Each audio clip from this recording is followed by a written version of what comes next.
के रे बिरवा, पूजन के रे बिरवा हो।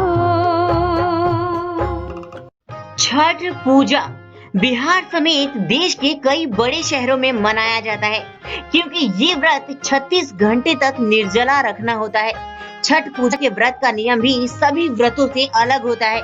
छठ पूजा संतान प्राप्ति, संतान की सुरक्षा और उसके सुखद जीवन के लिए किया जाता है।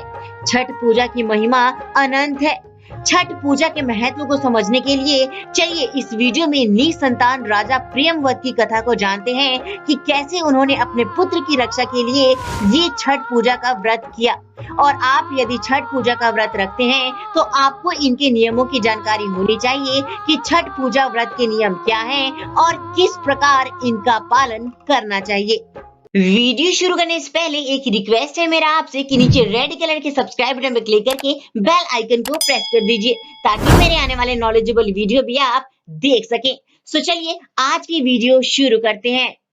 एक पौराणिक कथा के अनुसार एक समय राजा प्रियंवद थे। विवाह के काफी समय तक उनको कोई संतान नहीं हुई। उनको इस बात का पीड़ा सताता था। एक बार उन्होंने महर्षि कश्यप से अपने मन की व्यथा कही। महर्षि कश्यप ने राजा को संतान के लिए पुत्रेष्टि यज्ञ कराने का सुझाव दिया। राजा प्रियंवद अत्यंत प्रसन्न हुए।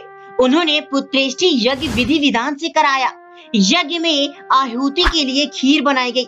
उस खीर को राजा की पत्नी मालिनी को प्रसाद स्वरूप ग्रहण करने को कहा गया। रानी ने उस खीर को खा लिया। उसके प्रभाव से रानी गर्भवती हो गई और कुछ समय पश्चात एक बालक को जन्म दिया। पुत्र प्राप्ति के समाचार से राजा प्रियंवद बहुत खुश हुए, लेकिन ये खुशी कुछ समय के लिए ही थी। वह पुत्र मरा पैदा हुआ था। वह उसके शव को लेकर शमशान घाट पर पहुंचे। अपने बेटे के वियोग में इतने दुखी थे कि वे भी अपने प्राण त्यागने लगे। तभी वहां पर ब्रह्मा देव की मानस पुत्री देवसेना प्रकट हुई। उन्होंने राजा प्रियंवद से ऐसा न करने को कहा। उन्होंने कहा कि तुम षष्ठी की पूजा करो। उनकी उत्पत्ति सृष्टि की मूल प्रवृत्ति के छठे अंश से हुई है। इस आधार पर उनका नाम षष्ठी है। इसलिए तुम षष्ठी की पूजा करो और इसके बारे में लोक प्रचार करो। राजा प्रियंवद ने ब्रह्मा देव की मानस पुत्री देवसेना के कहने पर पुत्र इच्छा के कारण कार्तिक मास के शुक्ल पक्ष की षष्ठी तिथि को उन्होंने नियम पूर्वक देवी षष्ठी माता का व्रत किया और उसका प्रचार भी किया।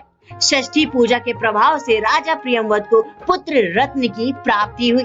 तब से छठ पूजा मनाया जाने लगा। चलिए अब छठ पूजा के अवसर पर जानते हैं कि इनका नियम क्या है और किस प्रकार इनका पालन करना चाहिए।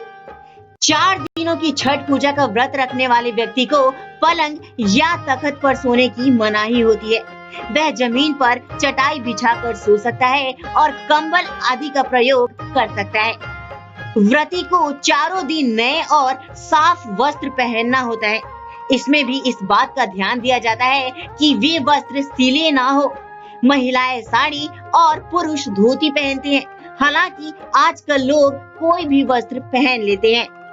व्रत रखने वाले शख्स को मांस, मदिरा, झूठी बातें, काम, क्रोध, लोभ, धूम्रपान और बाकी चीजों का प्रयोग नहीं करना चाहिए।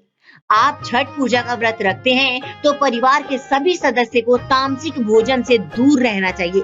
इन 4 दिनों में सात्विक भोजन ही करना चाहिए। छठ पूजा के व्रत में बांस के सूप का प्रयोग होता है। सूर्य देव की जब संध्या और प्रातः काल की पूजा होती है तो उस समय सूप में ही पूजन सामग्री रखकर उनको अर्पित किया जाता है।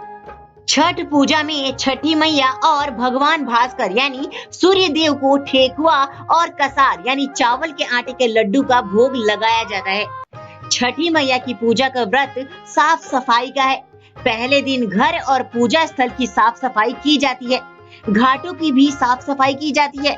छठ पूजा में सूर्य देव को अर्घ्य देने के लिए गन्ने का प्रयोग होता है। इसमें पत्ते वाले गन्ने का उपयोग किया जाता है।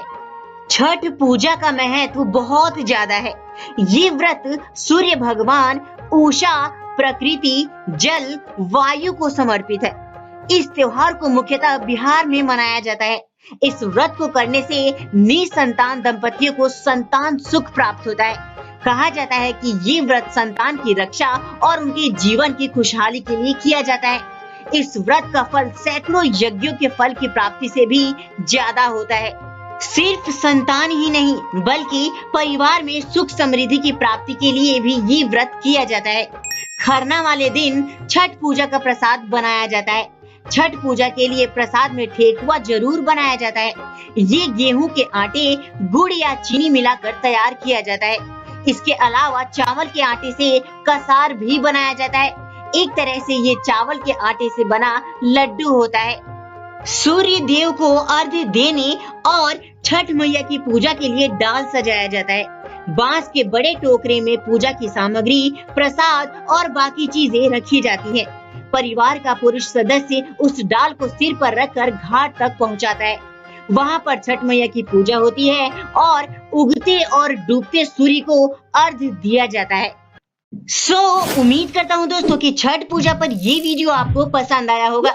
नीचे कमेंट सेक्शन में कमेंट करना बिल्कुल भी ना भूले कि ये वीडियो आपको कैसा लगा, और साथ ही नीचे रेड कलर की सब्सक्राइब बटन में क्लिक करके बेल आइकन को प्रेस करना तो बिल्कुल भी ना भूले। फ्रेंड्स, इस वीडियो में अब तक के लिए इतना ही। मिलते हैं अपने नए वीडियो में एक नए टॉपिक के साथ। तब तक के लिए bye bye and take care.